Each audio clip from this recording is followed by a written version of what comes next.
Hello, everyone. It's me, Professor G, again.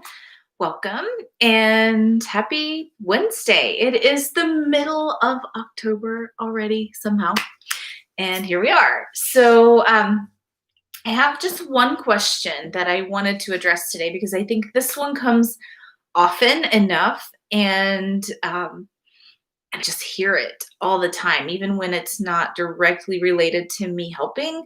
I hear this a lot. So I wanted to offer you the answer. Thank you, Eugene, from New Mexico, actually. And thank you for your question. And that is, well, what if I don't know what I want? So a lot of times we're asking you, and I see all the time, what do you want to be when you grow up? You hear that phrase. We grew up with it. You've probably heard it. There is a movement to get us out of that, like, what do you want when you grow up phase, and to move more into the who are you and how do you want to express yourself conversation. But I get it. I get it. You guys, Eugene has just highlighted a conversation that so many of you ask over and over and over. And that's why it's getting its own day. And well, what if you don't know what you want?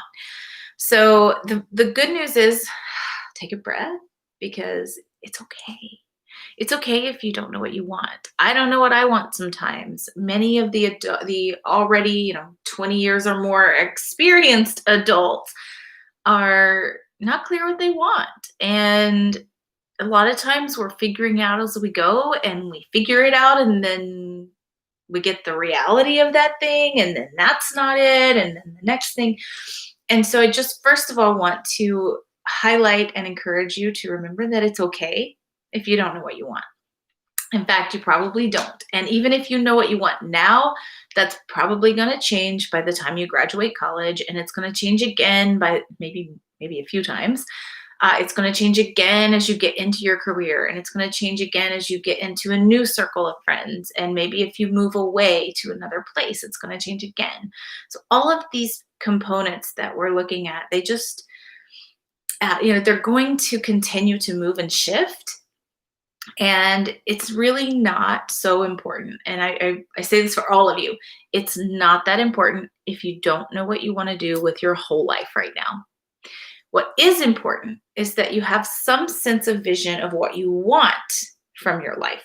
Now, the what do I want to do part, that will change over time. The what's mine to do is going to change as you get new skills, new interests, new experiences, new opportunities. All of those things are going to open new what's yours to do for you. However, at this moment in time, you really don't have to worry about anything except for what you want to do next. So let's talk about how you would do that. And so I'm giving you a little bit of a highlighted short version of one of the tasks that I have in my big decision blueprint. And that's all about getting clear on what really is yours. So I'm going to give you 3 things today to do. And that's why we're focusing on just this one question, because I'm actually using this as a deep teaching point, because I know so many of you have a pain in this. And 3 things that you're going to focus on if you don't know what you want. So the first one is you're going to play more. What did she just say? Did Miss G just say play more? That's what I said. Play more. You're going to play more. Now, you're not just going to go and pick up your phone. Mine's here. So you're not just going to pick up your phone. I'm on my phone, doing nothing, playing more video games. That is called mind numbing activities. So what I want you to do is not a mind numbing, but a mind stimulating activity. So when I say play more, what I mean is you're going to pay more attention. So even get yourself a notebook. Have your notebooks ready. You guys, I go through notes after notes in my days, sometimes just taking down ideas throughout the day. Maybe you never go back to some of these, but they're in there and you've written them down and now they're in your mind. So as you play, and I'm going to talk to you about what that play is going to look like in a second. So as you play, be intentional. Write down your first intention, maybe. Today, I will notice one new thing that I like. Or today, I will pay attention to how I feel when I, and then your activity.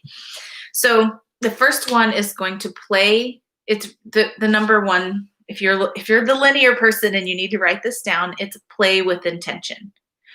So you're going to play more. You're going to focus on the things that you like. You're going to, and if anyone's asking you what you're doing, you're saying, I'm doing my homework assignment for Miss G, and you can get by with this. So you are playing more, but playing with intention. So you're looking at, as you play, what do you like? How are you feeling?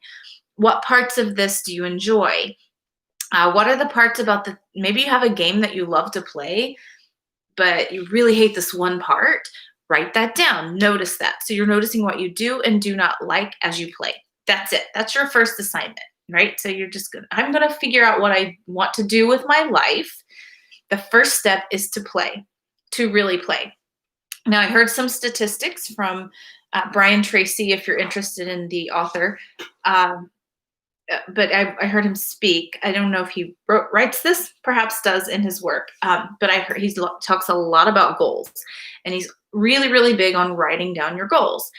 But I heard him speak once, and even though he still took the piece of paper out and showed us his own goals, because he does his practice as he preaches, as they say, even though he did that, what stood out to me most about that talk is this, and this has become this research has become the basis of something that I talk about a lot, which is, between the ages of 7 and 14, and this can be loosely administered. Maybe it's more like 2 and 10 for you. Maybe it's, 10 and 15 or something, but somewhere between the ages of 7 and 14, loosely speaking, you were acting in your full power. You were acting in your full self as a child. These days, in those teenage years, a lot of times we're already influenced outside. Our peers have already influenced what we do, and maybe we've shut down a few things. So I would even go as young as you could possibly remember accurately, and pay attention to what you did. How did you play? How did you show up? When there was no set of rules, how did you show up then? When there were a lot of rules, how did you show up then? Pay attention to your play. So the first step was to play often now and to pay attention. Now I want you to go step 2. You're going to actually go back and consider how you played when you were young. I'm going to give you an example so that you can see how this relates for me. When I was young, my parents were pastors. And so if you're not familiar with religion in the U.S., basically we were little apostolic pastors. It was a not so regimented. So unlike the Catholic or the Mormon faith, where my understanding is there are books, and every preacher who's going to talk that day talks about this topic. This was more of like, hey, I'm a preacher, who's going to follow me? Kind of like today's marketing entrepreneurial world, right? Like, hey, I have something to say, who wants to follow my message? And then people choose and self-select that they want to follow this particular leader. So when I was a little girl, my dad had following. My dad was a minister. My mom played music and sang with him. And so they were traveling like evangelistic ministers. And so I was always traveling around and inside of these groups and communities. And, I don't really have a lot of stability, but my life looked the same, but it was a different group each time, or a different set of people, and different old lady who's going to tell me what to do because she's an old lady of the church, whatever it was. And so what started to happen is I started to gain a core group of friends for sure. And then I also learned how to make friends quickly with new people. But inevitably, what I can now tell you that I noticed coming back from that time is that once I started to look at what happened and I got in my groove and I was kind of doing my thing, we would all get together and organize play. And there were times when I would shine as the leader, and that would be when we would organize, mostly inside or in an area. We would form a church, and of course, being kids, and church is what we know, we would play church. So we would stand up as kids and do the church thing, and I would be the minister. I would be the one to talk and to deliver a sermon, to share my message. Some of my other friends would be the ones to be the shouting attendants. And so they would go around blessing people and putting their hands on them and woo, and the things that we did in our church. But we were mimicking what we saw, but that's okay because that's what kids do. It's not the thing you did, right? It's the how you showed up. So for me, what I started to notice, oh, sometimes we played school. Well, guess what what role I played when we played school? I was teacher. We would play detective agency, and I would make up all the assignments for everyone to go out and solve mysteries. Um, so I started to notice this, and I was lucky enough to follow my gut, my intuition, and at the age of 23, I landed in a classroom. Had no intentions of being a teacher up until then. And I landed myself in a classroom while I was going to figure out what I want to do with my life when I grow up, right? And I fell in love. I loved teaching so much, and I was passing out, going around, handing out these papers, singing a song. And I started to notice I loved it. Now, looking back, I can see that I was always the leader who had a message to share, whether I was the preacher or the teacher or the one who made up the assignments for the detective agencies. When they would play kissing tag, I would actually not play because I wasn't into boys and I thought that was gross. So I would abstain from the play that didn't support what I liked to do or I didn't feel comfortable with. Well, I didn't see the value in that as a kid. I was just being a kid, right? But that's where I'm telling you guys. I know you think you know who you were as a kid, but go back. See if you can find your old drawings. Did you write anything down? Do you just remember? Ask your friends when we played, do you remember some of our play? Go back. It's a good reason to touch back to some of your older friends, maybe that you haven't talked to since grade school. But think about how you showed up and what was your message in the world? What was the thing you always cared about or the thing you naturally gravitated to when no one else needed anything from you? There are clues in there about who you are and why you're here on the planet. All right, so step one of your work is to play more, but play with intention and pay attention to what you like, don't like, what's easy for you, what's not easy for you. So the first one is to start writing down and paying attention as you play. How do you feel? What do you like? What do you not? The second one is to look back and gather the clues from your childhood of things you remember that you either liked or didn't like, the ways you showed up, what kind of emotions, if you got angry. And I was that kid as a very young kid. I learned this later, but I remember I was old enough to remember the one who here's your Monopoly board and I wasn't winning, and all of a sudden the board accidentally or out of anger gets knocked over or whatever. I remember being that kid, and I remember the lessons coming from my mom saying, absolutely not. You don't get to play if you're not going to be able to also lose. I didn't like that. I remember that. But I remembered it and I carried it through with me. There's so much from your childhood, so many clues of who you are and how you could show up your best in the world. Go back, just remember all that you can and write that down. And the third thing. So Eugene, thank you for stimulating all of this. Everybody gets homework. Thanks to Eugene. Give Eugene a hand. Woo! Good thing I keep these anonymous and use other names that are similar enough, right? So the last piece of your homework. So if your question is, if you're just tuning in, or if your question remains, but how do I know what I want to do? What do I want to do with my life? How do I even know? What do I do as next steps?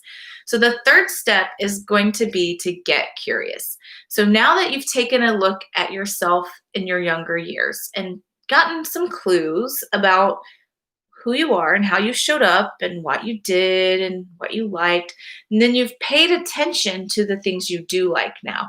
Even if you go out with your friends, someone's going to show up as the leader. Someone's going to be the go with the flow person. Someone's going to be the complainer. Someone's going to be, right? That's what friends are. It's a group of eclectic people with lots of different personalities. You are some of that personality. So you're paying attention to how you show up now, what you like, what roles do you naturally gravitate toward. And then the part 3, that's the get curious. You're going to go out and explore. You're going to think about I'm going to say one a week as a general idea. Some of you might spend 6 weeks really diving deeper, but so every week you're acknowledging I'm staying on the same thing because there's something else I want to learn about it, not because I'm just skipping, right? So you're doing the work. But if you'll spend 6 to 12 weeks every single week, deep dive, explore into something you're curious and interested in until either you satisfy your curiosity, then you're done, right? You've explored something new, you've satisfied your curiosity. Maybe it doesn't become a part of your life. Um, Maybe you get encouraged by it to go deeper. So the next week you spend another week on that to learn another piece of it or another depth or whatever. And so you spend the 6 to 12 weeks just getting to know one new thing, one new activity, one new something, right? Just take a deep dive, learn something new every week. And then at the end of that time, you're going to choose something. So this is why I say, you might want 12 different things that you've considered over the course of that 12 weeks. Or you might find one thing that you dove deeper and deeper and deeper in, or maybe you did 2 or 3 before you found the thing. So once you find a thing that interests you, keep going. And then I encourage you. This is the bonus for anyone who loves bonus work. So my bonus work for you is to take that thing, pick your favorite of the 12 weeks. So if you repeated, that's okay. Maybe that's your favorite. So you're picking your favorite thing from those 12 weeks. Like, man, I really would I really like it if my life could be that, right? So you can see my guitar back here in the corner in the video. I'm learning guitar. And so, it's not my number one thing. It's there and I play many days. I'll sit down and play for anywhere from 10 minutes to an hour, just learning. I don't even have a song yet. I'm just playing and learning, but I like it. So I'm spending my time there because I care about learning guitar. But it doesn't get the main focus of my day because it's not the main thing going on in my life. In fact, our adventure trips that are coming up is kind of my main thing right now because it's the thing I'm most excited to make happen.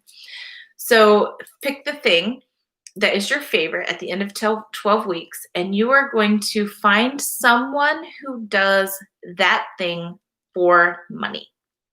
All right. So I wish I could, I can put some notes right here. So one is you're going to play with intention. I'm putting these in the notes for you guys so that you can have this. So one is you're going to play with intention. That means all the things we said, writing it down. 2, look at your childhood and extract the clues. And then 3, you are going to do 12 weeks of new learning. And then, this is the one I want to write, then you're going to shadow someone getting paid to do it. Now that's the bonus, right? That's the bonus piece. You're going to shadow someone who's getting paid to do the thing that you picked, or 12, that's your favorite. You don't have to do anything. You don't have to in fact, you're not going to get paid to shadow. If anything, depending on what you choose, you might need to pay them a little bit to be willing to let you shadow.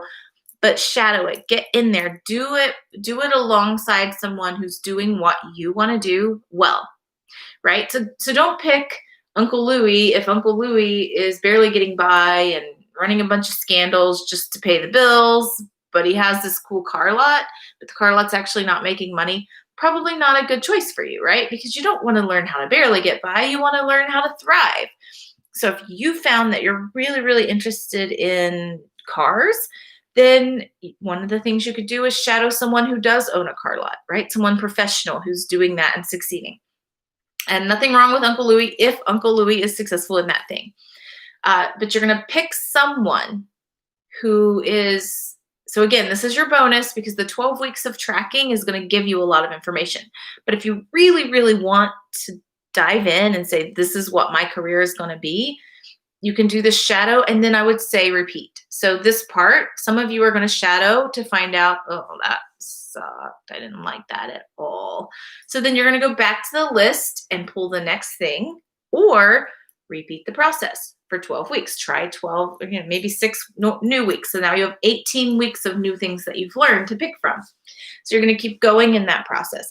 And so as you do, here's what's going to happen. You're going to identify some really cool things that you like. You're going to be awesome because who doesn't want to hang out with somebody who knows how to do all these random things and can share some experience or get you started in them?